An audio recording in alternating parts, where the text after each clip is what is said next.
"You're a burden," my father yelled on Christmas. Years later, when I became a millionaire, I returned to that same house where I was rejected. The man who kicked me out was now broke and sick. Family secrets surfaced during that reunion, revealing truths no one imagined. A story of rejection, perseverance, and forgiveness that will touch your soul. Get ready for an emotional journey. Leave your like and comment on which city you're watching this transformation from. Christmas dinner in the small town of Willow Creek was always synonymous with tradition. Tables laden with French toast, turkey, and stuffing. Laughter echoing through the room as the colorful lights of the tree danced on the walls. But in 2005, between the clinking of glasses and the cozy warmth of the fireplace, came the scream that would change my life forever. "You're a burden," my father bellowed, his face red with rage and a vein throbbing in his temple. I felt the words like a slap. The silence that followed was deafening. 20 pairs of eyes turned to me, some with pity, others with secondhand embarrassment. I, a newly graduated engineer, had just announced my dream of starting a sustainable technology company. My father, a man of difficult temperament and inflexible pride, couldn't stand the idea that I might fly beyond the limited horizon he himself had drawn for my life. That night, as a light snow began to fall over Willow Creek, I gathered my few savings and left. I left behind only a note. "I'll be back when I'm no longer a burden." Words written with trembling hands, but unwavering determination in my heart. When the door slammed behind me, I felt the weight of the tears trapped in my eyes. I took a deep breath of the cold night air, letting the chill numb the pain that throbbed in my chest. There was no room for weakness now. In the rearview mirror of the borrowed car, I saw the house where I grew up getting smaller and smaller, until it disappeared into the darkness. How curious it is how places we once called home can turn into prisons disguised as comfort. The first days in the city were an exercise in survival. The back room of a traditional boarding house was all I could afford. Peeling walls, a narrow bed, and a closet that creaked every time the wind blew harder. The landlady, Mrs. Eleanor, was a widowed lady whose eyes carried the same loneliness that now accompanied me. "Honey, life is like that. We break so we can learn to rebuild ourselves with the shards," she said, while serving me a cup of tea. On a particularly difficult night, broken. That's exactly how I felt, like a porcelain vase shattered by the impact of my father's words. But somehow, Mrs. Eleanor's words planted the seed of resilience in me. Maybe the shards could be rearranged into something new, something that neither my father nor anyone else could ever destroy again. During the day, I worked as a waitress at the traditional central diner. At night, I poured over my renewable energy, projects drawn in worn notebooks that I carried like treasures. The calculations and diagrams were my form of escape, my way of creating a world where I could exist without being a burden to anyone. Too idealistic for the American market was what I heard from the first investor I approached. "A dreamer," said the second, with that condescending smile that men often reserve for women with ambitions greater than their place. 12 doors slammed in my face, 12 variations of the same message: "Go back to your corner, girl." "It's a shame they didn't understand your potential," commented a regular customer at the diner after seeing me crying during my lunch break. "You know, my wife used to say that tears are luxuries we can't afford when the world is already flooded with crying women." I wiped my face with the back of my hands and smiled. "Your wife seems like a wise woman." "Was," he corrected, with a sad smile. "Cancer. It's been 3 years. I'm sorry." "Don't be." She lived her way until the end. She used to say that life is too short to live through other people's eyes. That night, looking at the peeling ceiling of my room, I thought about that gentleman's words. Who were the others I had lived for until then? My father, certainly. The investors who didn't believe in me. Society that expected me, at 25, to already be married, with children, and a regular job. All those external eyes weighing on my shoulders, defining what was success, what was failure, what it was to be a woman. 6 months after I left, during the Willow Creek Winter Festival, I received a message from my cousin Emily. "Aunt Carol isn't well. Your father sold the family watch to pay off debts, the one he promised to give you when you became a woman. He doesn't know I'm telling you. The watch. a relic that had belonged to my great-grandmother, passed down from generation to generation. My father always said he would give it to his daughter when she proved her worth as a woman, which, in his limited definition, meant marrying well and perpetuating the family name through grandchildren. "How are things there?" I asked Emily. "Difficult. The hardware store hardly has any customers. Your father is getting more bitter every day." At that moment, a part of me wanted to go back, to help, to fix, to be the daughter he expected. But another part, stronger and more resolute, knew that going back would mean giving up on myself. And I had already given up on too many things for too long. A year went by. At the city's innovation fair, I presented a makeshift prototype of my first project, a solar energy harvesting system adapted for small rural properties. Trembling hands, hesitant voice, but eyes shining with determination. "Interesting approach," said a woman who approached my booth. Black hair pulled back in a severe bun, sharp eyes that seemed to see through people. "But have you considered the resistance of the batteries in areas with large climate variations?"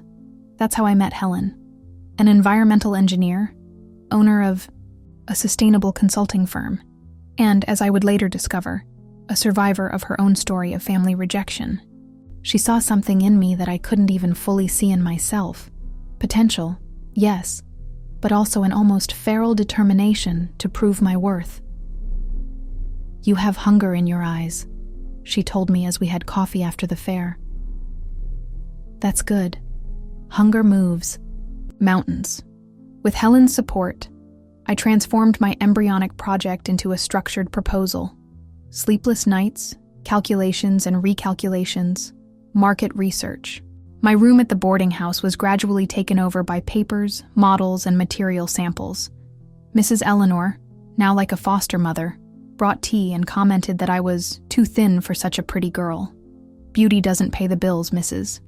Eleanor," I replied, between bites of the buttered bread she insisted on bringing me. "And neither does obsession, my dear." In the third year away from home, when my fledgling company finally secured its first significant funding, I discovered that the main investor was Marissa Taylor, an old business rival of my father's in Willow Creek. I confess that when I read your last name on the project, I was curious, she said, with an enigmatic smile during our first formal meeting. George has always been a man, let's say, traditionalist. Seeing his daughter challenging the status quo is a delicious irony. Revelation came like a punch to the stomach. Marissa wasn't just investing in my idea. She was using me as an instrument of personal revenge against my father. Part of me wanted to refuse the money, to preserve some kind of distorted family loyalty. But the pragmatic part, the one that had grown in recent years, knew that opportunities like that didn't come twice. "My reasons are my own," I replied, keeping my gaze steady. "Yours are yours. As long as our partnership is professional and transparent, I don't see a problem."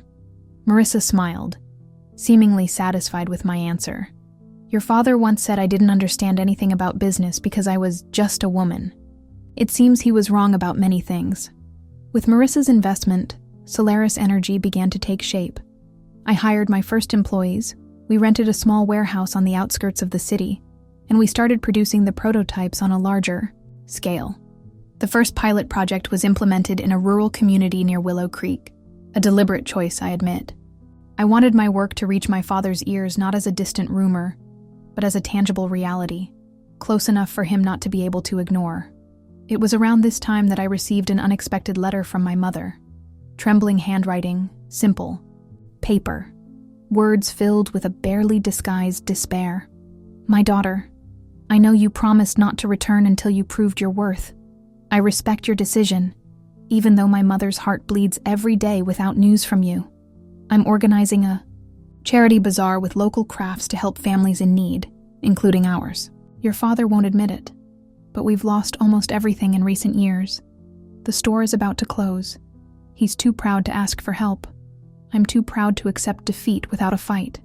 If you can, light a candle for us. With love, your mother." I read and reread that letter dozens of times, feeling a whirlwind of contradictory emotions. Satisfaction in knowing that my father was facing difficulties? Yes, I confess I felt it. Guilt for feeling that? Also. Genuine concern for my mother, who had always been a fragile figure, caught between her love for her husband and her love for her daughter? Without a doubt. The dilemma was clear. Keep my promise to only return victorious, or anonymously. Help the family that, despite everything, was still mine. I opted for anonymity. I created the Light of Tomorrow Foundation, a nonprofit organization that donated solar energy equipment to small entrepreneurs in Willow Creek and the surrounding region. My mother's bazaar was one of the first beneficiaries, receiving a complete system that allowed local artisans to work with their sewing machines even during the city's frequent power outages. The donor wishes to remain anonymous, I instructed the person in charge of the installation. Just say it's someone who believes in the potential of the women of Willow Creek. I followed the impact of the donation from afar.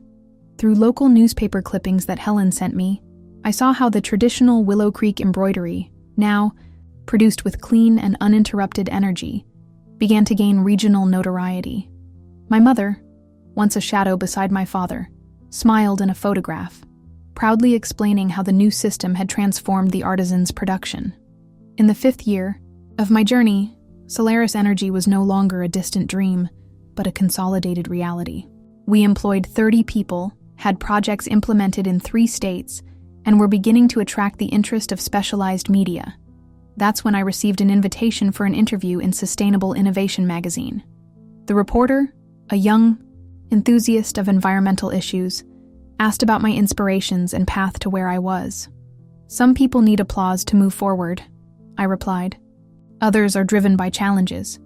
I discovered that I belonged to the second group when someone very close to me told me I was a burden. The article was published with a photo of me on the cover, next to the headline, "The Engineer Who Turned Rejection into an Energy Revolution."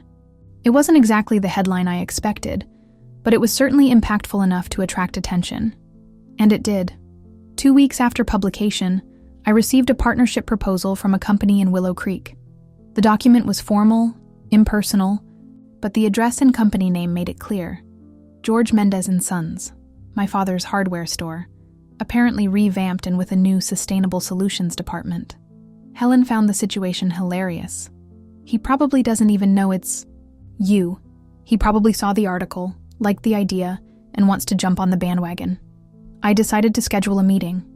Out of pure curiosity, I told myself, to see his face when he discovered that the burden was now coveted as a business partner. Solaris's headquarters was no longer the modest warehouse of the early years. We now occupied 3 floors of a commercial building in the city center, with solar panels covering the entire facade, our living business card. On the day of the meeting, I wore my best suit, an impeccable navy blue cut that exuded power and confidence. When my father walked into the meeting room, I needed all my willpower to maintain professional composure. He had aged, completely white, hair, slightly stooped shoulders, deep dark circles marking a face that seemed to have lived 10 years in just 5. Upon seeing me, he froze at the door, the document folder slipping from his trembling hands. "Mary Claire," he murmured, as if seeing a ghost. "George," I replied, extending my hand with glacial formality. "Please sit down. We have a proposal to discuss, don't we?" The shock on his face gave way to something more complex, a mixture of shame, wounded, pride, and perhaps a shy glimmer of admiration. The meeting was surreal. We discussed terms, percentages, implementation strategies, numbers, graphs, projections, like 2 strangers who had never shared the same roof, the same blood, the same history. In the end, when all the points had been clarified and only the weight of the unspoken remained between us, he finally broke protocol. "I never considered you a burden," he said, his voice choked with emotion. "I was afraid your dream would take you away, like what happened with my own father. The word burden was for myself, for not being able to support you as I should have. Rehearsed words? Maybe. Sincere? Possibly. Enough to erase 5 years of absence, pain, and solitary reconstruction? Definitely not. Interesting how memory is selective, I replied, keeping my tone neutral. But we're here to talk about business, not late emotional repairs. He nodded, swallowing his disappointment. Of course, professional first and foremost. We signed the contract that same day. George Mendez and Sons would become the exclusive distributor of Solaris products in Willow Creek and the surrounding region, a partnership that, at least on paper, would benefit both sides. The reconciliation, if I can call it that, was neither instant nor easy. In the following months, our contacts were strictly professional. Sales reports, restocking orders, logistical issues. Eventually, however, small cracks began to appear in that wall of formality. "Your mother asks about you," he commented during a video conference. "She says she recognized your eyes in that magazine photo. The same determined eyes you had when you insisted on assembling your toys by yourself. Send her my regards," I replied, without committing to more. In the 7th year, away from home, Solaris was no longer a promising company, but a consolidated reality in the renewable energy market. 200 employees, projects in 5 Latin American countries, and a revenue that allowed me to live with comforts I never imagined while growing up in modest Willow Creek. But success brought its own challenges. Helen, now not just my mentor and partner, but also my fiancé, had turned down $1 million offer to head the research division of a Swiss multinational. I found out by chance when a former colleague of hers congratulated me on my luck in having her by my side, despite the European temptations. "Why didn't you tell me?" I asked that night as we had dinner in the apartment we had bought together the previous year. Helen shrugged, with that studied indifference she used when she didn't want to give importance to something. "Because it wasn't relevant. I never seriously considered it. It was your life's dream to work in Europe. Dreams change. People change." She took my hand across the table. "Some things are worth more than international careers." That night, while Helen slept peacefully beside me, I stayed awake reflecting on the true meaning of success. I had built an empire, proved my worth to the world, and mainly to myself. But at what cost?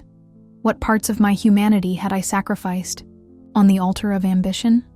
In the 8th year, we faced our biggest crisis. A competing technology, developed by a German startup, threatened to make our products obsolete.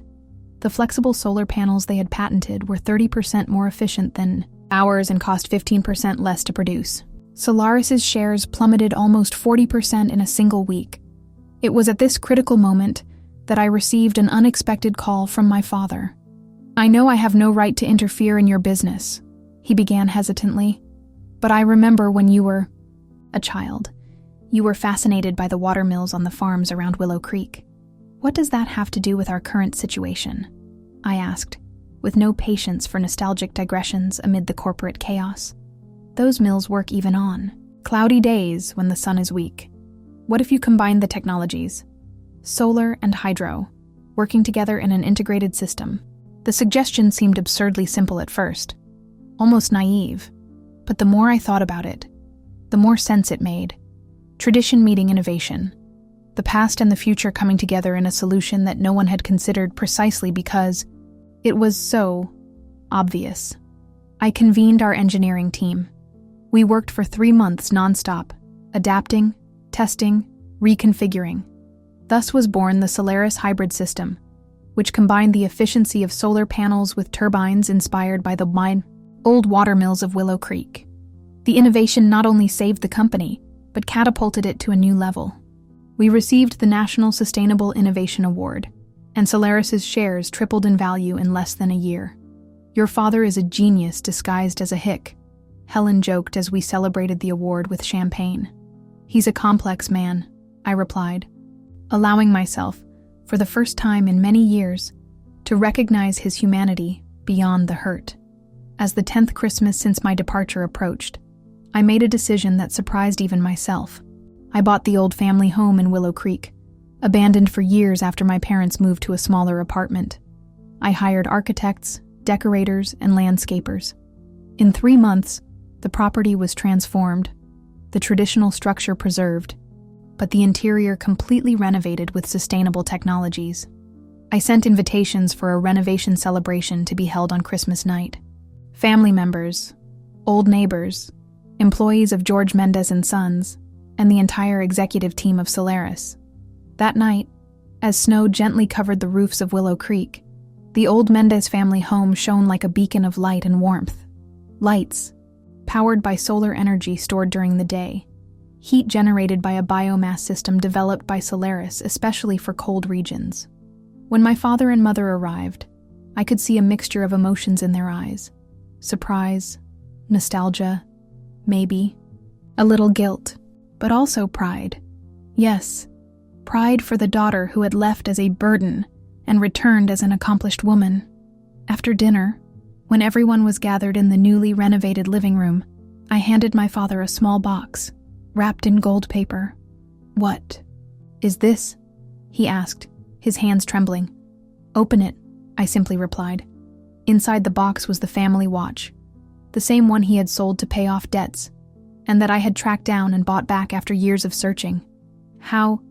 "I have my resources," I replied with a wry smile, "and a very efficient private investigator."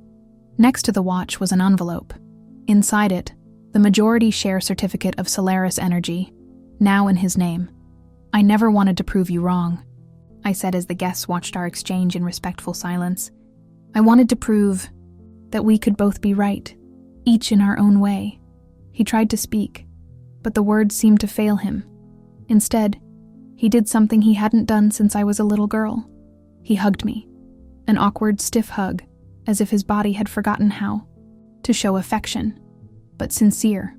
Later that night, while the guests chatted animatedly, and Helen told my mother about our plans to adopt a child next year, my father called me to his old office, now transformed into a modern library.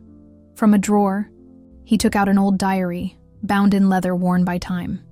"This belonged to my father, your grandfather," he explained. "I found it hidden in the attic of the store when we were almost bankrupt. I never had the courage to read it until that moment." He opened the diary to a marked page and handed it to me. The handwriting was elegant, but firm, dated April 15th, 1962. "Today marks 10 years since I left Willow Creek, determined to prove my worth to a father who only saw my faults. 10 years of struggle, failure, and finally, some success. I return now, not as the prodigal son seeking forgiveness, but as a man who has found his own path, even if parallel to the one trodden by generations of Mendez before me. If I ever have children, I swear I will know how to respect them in their differences, support them in their journeys, even if these take them far from me. For I understood belatedly that true love does not hold. It frees." I looked at my father, shocked. "Does this mean that I live the same story as you?" he completed, with a tired smile. And I made exactly the mistake my father swore not to repeat. "Doesn't the irony seem delicious to you?" At that moment, a profound understanding opened up within me. The cycle of rupture and reconciliation between parents and children, so common in the families of Willow Creek, so present in my own family. The wound passing from generation to generation, like a silent curse. "Why do we repeat the same mistakes?" I asked, more to myself than to him. "Because it's easier to reproduce patterns than to create new paths," he replied, surprising me with his lucidity. "Your grandfather failed in his promise not out of malice, but out of fear. The same fear that consumed me when I saw you, so young and brilliant, preparing to fly. The fear of being left behind, of becoming irrelevant." As the snow gently covered the roofs of the small town, now illuminated by the clean energy systems I had created, I finally understood that my true success was not in the millions accumulated, nor in the professional recognition, nor even in the company I had built from scratch. My triumph lay in the ability to transform wounds into wisdom, pride into humility, and harsh words into bridges of understanding. The burden I had carried for 10 years, the obsessive need to prove my worth, could finally be laid down, giving way to something much lighter, the certainty that I belonged, not in my father's shadow, not in the limited definition of success imposed by society, but to myself, to the woman I had become through falls and rises, tears and achievements. Months after that transformative Christmas, Helen and I completed the adoption process for Lily, a 6-year-old girl with curious eyes, and the same determination I recognize in my reflection.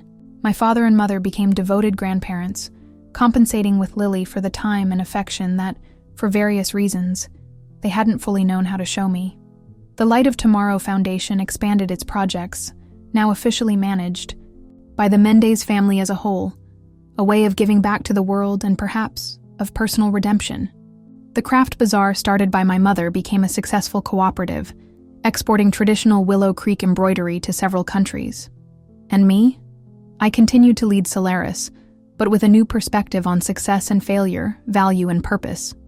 I became a mentor to young female engineers, especially those from humble backgrounds or with complex family histories. Women who, like me one day, needed to hear that they were not burdens, but treasures yet to be discovered by themselves.